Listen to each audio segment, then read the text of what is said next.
अखिल भारतीय कांग्रेस के मीडिया की डिबेट श्री अभय दुबे ने बताया कि मध्य प्रदेश में भाजपा ने जनमत से सरकार हथियाई और उसे अपराधियों, भ्रष्टाचारियों और व्यभिचारियों के हवाले कर दिया।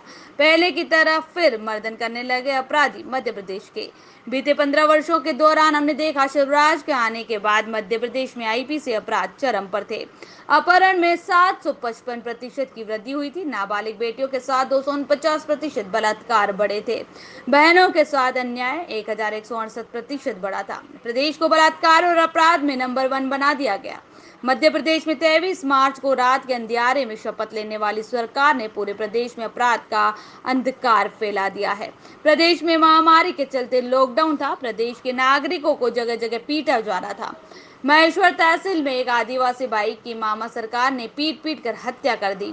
उसका कसूर बस इतना था कि वो अपने बच्चों के लिए राशन लेने निकला था। जबलपुर में एक किसान को पीट पीट कर मार दिया। छतरपुर में एक मजदूर को माथे पर लॉकडाउन तोड़ने का अपराध लिख दिया गया। अर्थात मध्य प्रदेश के नागरिकों के साथ बर्बरता की गई और इसी दौरान अपराधियों को शिवराज सरकार ने खुली छूट दे दी थी। हम देखें कैसे दमोह में 1 वर्ष की मासूम के साथ हैवानियत करके उसकी आंखें निकाली गई थी। बैतूल में एक बिटिया के भाई को कुएं में फेंककर सात दरिंदे 4 घंटे तक दुष्कर्म करते रहे। भोपाल में बैंक अधिकारी के साथ बलात्कार किया गया। कहने का आशय यह है कि अपराधियों, बलात्कारियों, डकैतों को शिवराज जी ने लॉकडाउन में भी खुली छूट दे रखी थी। ये चौंकाने वाला खुलासा हुआ है कि मध्य प्रदेश एक ऐसा राज्य है जहां लॉकडाउन में सामान्य दिनों से अधिक आईपीसी के अपराध हुए हैं। प्रदेश बंद था मगर हत्या और हत्या के प्रयास, लूट, बलात्कार सबकी खुली छूट दी गई थी। मध्य प्रदेश में अप्रैल माह में कुल 26,515 आईपीसी के अपराध हुए हैं, जबकि मार्च माह में यह आंकड़ा 20,870 और फरवरी में 20,035 था। पत्रकार साथियों, एक लंबे अंतराल के बाद हम लोग फिर प्रत्यक्ष रूप से संवाद स्थापित कर सकते हैं। आप लोगों ने इतनी प्रतिकूल परिस्थिति में भी यहाँ आने का समय निकाला, इसके लिए हम आप लोगों के आभारी हैं और उम्मीद करते हैं और प्रार्थना करते हैं ईश्वर से कि आप और आपका परिवार सभी लोग स्वस्थ रहें।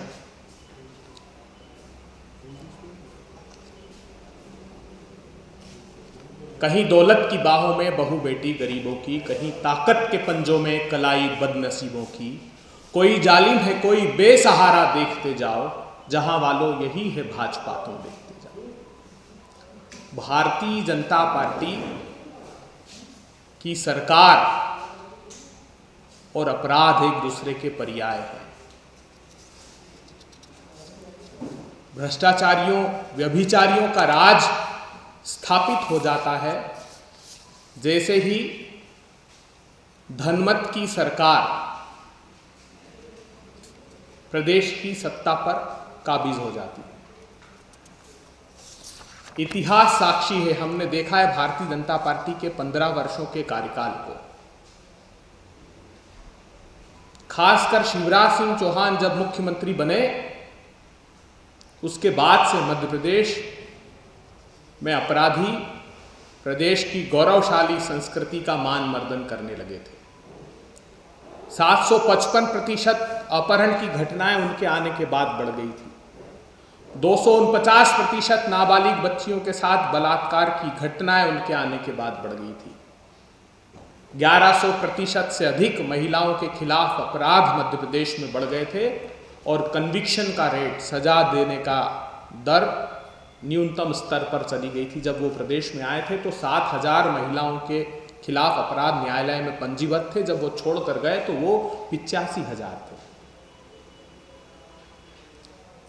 23 मार्च को रात के अंधेरे में मध्य प्रदेश के मुख्यमंत्री ने शपथ ली और शपथ लेते ही मध्य प्रदेश में अपराधियों और अराजकता का अंधकार पूरे प्रदेश में फैला दिया।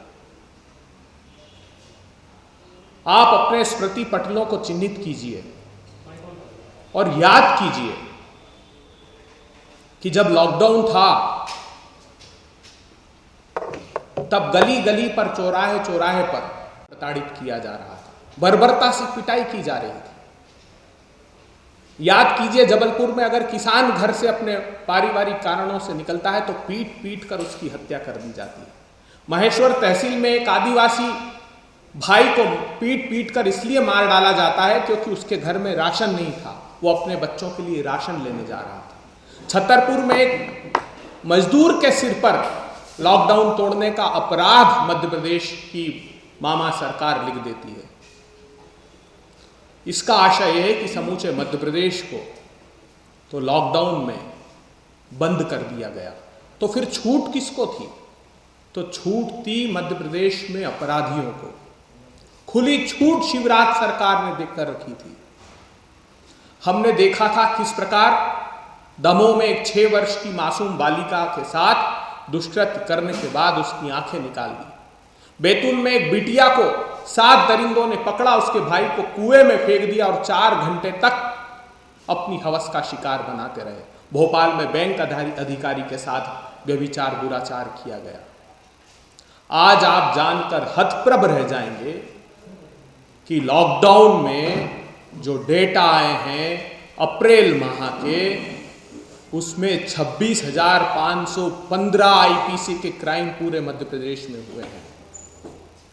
इससे बड़े आश्चर्य की बात यह है कि यही अपराध मार्च के महीने में जब लॉकडाउन नहीं था या जनवरी फरवरी के माह में वो रहते हैं 20,000 के आसपास, 20,870।